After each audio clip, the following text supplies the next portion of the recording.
Hey everyone! Before we start today's episode, we kindly ask you to watch the entire video.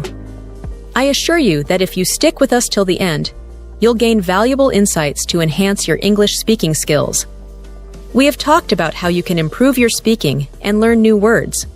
What mistakes do people make while they learn English speaking? Hello. To all my friends, today's podcast episode is going to be extremely helpful. I really hope. Yes, this is the most requested podcast episode. Hey, Kelly, are you excited about the episode? What's the topic of today's podcast? I don't know yet. Sorry that I forgot to mention the topic earlier. We're going to discuss how our viewers can enhance their English speaking skills.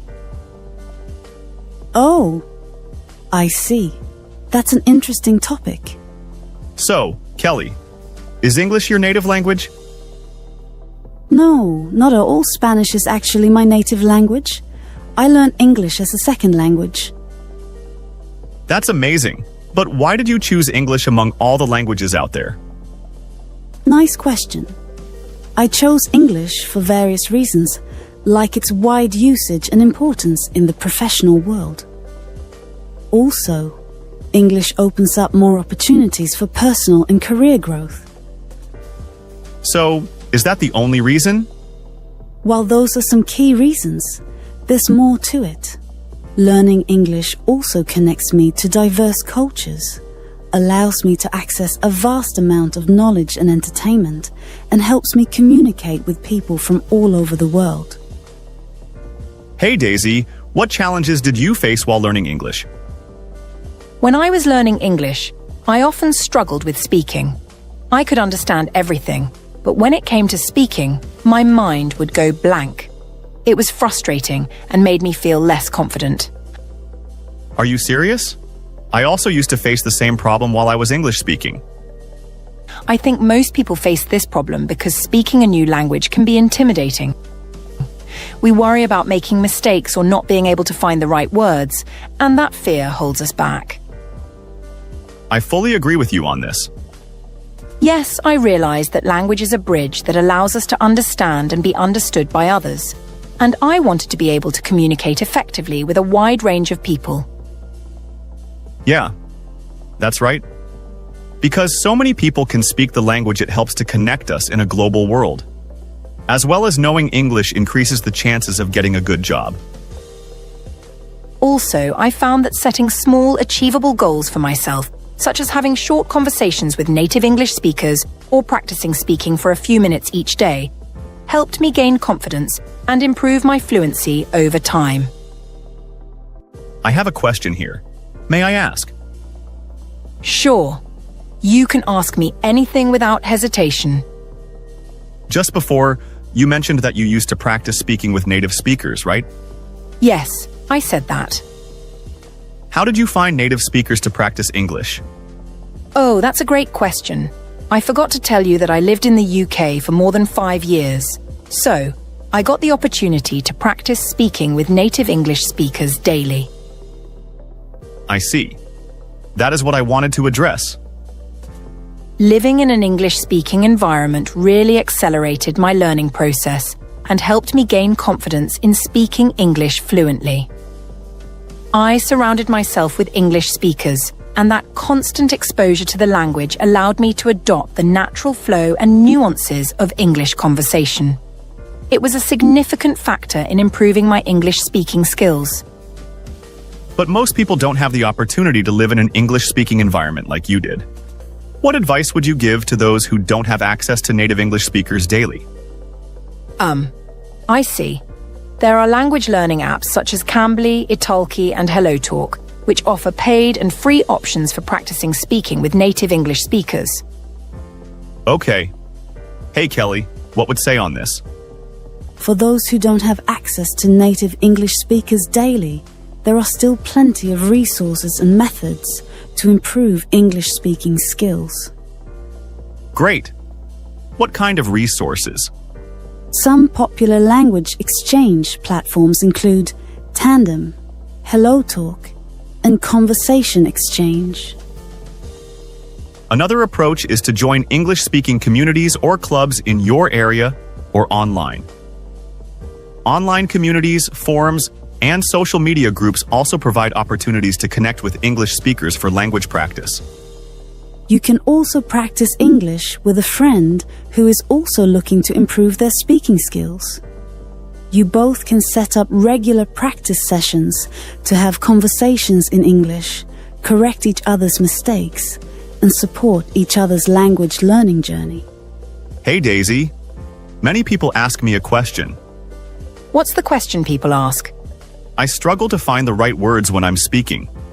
It's like my brain knows what I want to say, but I have a hard time retrieving the words from my vocabulary. It can be frustrating, especially when I'm trying to communicate something important. I think it's a common problem we have to face. We often search on Google how the list of vocabulary, right? Yes, many of us do this to learn new words. So I was saying this is the wrong way to learn new words. Just memorizing words from a list is not enough to truly understand and use them effectively. It's crucial to learn words in context, in sentences or paragraphs, so you understand how they are used and can apply them appropriately in different situations. You are right. Just memorizing isolated words from a list can make it difficult to remember them or use them correctly in conversation. This way, you'll have a deeper understanding of their meanings and usage, making it easier to recall and use them naturally in your speech. It's essential to build a strong vocabulary base to improve our speaking skills. One helpful way to expand your vocabulary is by reading books, articles, or even watching English TV shows and movies. Well said, Daisy. When you come across a new word, make sure to look it up, understand its meaning, and try to use it in a sentence to help remember it. But honestly, I found it hard to understand the accent while I was watching a movie. I had to pause and rewind some parts just to grasp the dialogue. It can be frustrating at times, but I was trying to improve my listening skills by watching more English movies and TV shows. I completely understand what you mean. Accents can be tricky, especially when you're not used to them. Consistency is key, and as you continue watching, you'll definitely find it easier to understand the accent. Hey, Kelly, when can someone be assured that their English is fluent? It's simple. When someone can speak English without hesitation, getting stuck, or worrying about grammar or vocabulary, and can effortlessly express their thoughts, understand complex conversations, and engage in discussions without struggling. In short, you have to be able to have a natural conversation with anyone. Of course. While you are talking, you have to be a confident person. I see. That's a great point. What about grammar?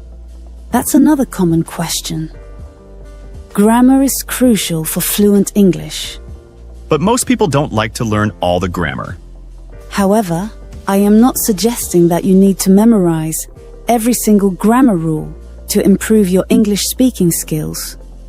There are definitely some key grammar concepts and patterns that are essential for effective communication, and focusing on those can make a significant difference in your fluency. I think when you are on a professional platform, it becomes even more important to have a good command of English. You want to communicate clearly and effectively, and having a strong grasp of grammar helps convey your message with precision. If you found the video helpful, please hit the like button and subscribe to my channel.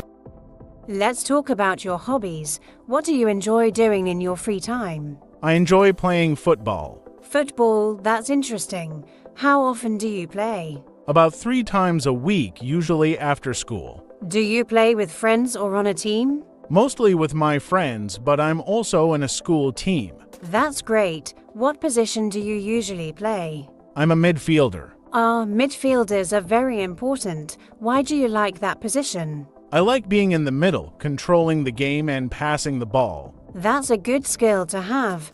What's the most challenging part of being a midfielder? Running a lot. I have to go back and forth all the time. I can imagine. Do you also practice regularly to stay fit? Yes, we have practice twice a week with the team. Excellent. Do you have a favorite football player who inspires you? Yes, I like Kevin De Bruyne. A great choice. What do you admire about his playing style? He's very good at passing and creating chances for goals. That's true. Do you try to learn from watching him play? Yes, I watch his highlights and try to copy his moves during practice. That's a smart approach. Do you think football helps you in other parts of life? Yes, it teaches me teamwork and discipline. That's a great point. Speaking of teamwork, how do you usually communicate with your teammates during a match? Mostly by shouting quick instructions like pass or mark him. Sometimes just pointing works too. Interesting. So, clear communication is key. Have you ever been in a situation where miscommunication caused a problem? Yes, a few times. Once I called for the ball, but my teammate didn't hear me and we lost possession. How did you handle that situation? After the match, we talked about it and decided to be louder and more specific next time. That's a good solution. Besides communication, what other qualities do you think make a good teammate? Someone who is supportive, works hard, and doesn't give up easily. Very true. Do you think those qualities are important outside of football too? Definitely. They help in school projects and even with friends. That's a great observation. Now, let's talk about goals. Do you have any specific goals in football? Yes, I want to improve my shooting accuracy and maybe become the team captain one day. Those are excellent goals. What steps are you taking to improve your shooting accuracy? I practice shooting every day after school. I focus on aiming for the corners of the goal. Smart strategy. Have you noticed any improvement so far? Yes, I'm hitting the target more often now, but I still miss sometimes. That's normal. Progress takes time. How about becoming a captain? What do you think a captain needs to do well? I think a captain should lead by example, encourage the team, and stay calm under pressure. Those are great leadership traits. Do you think you already have some of those traits? Maybe a little. I try to stay positive and help my teammates when they're struggling. That's a great start. Have your coaches or teammates noticed these efforts? I think so. My coach once said I'm good at motivating others. That's wonderful feedback. If you continue developing those skills, I'm sure you'll achieve your goal.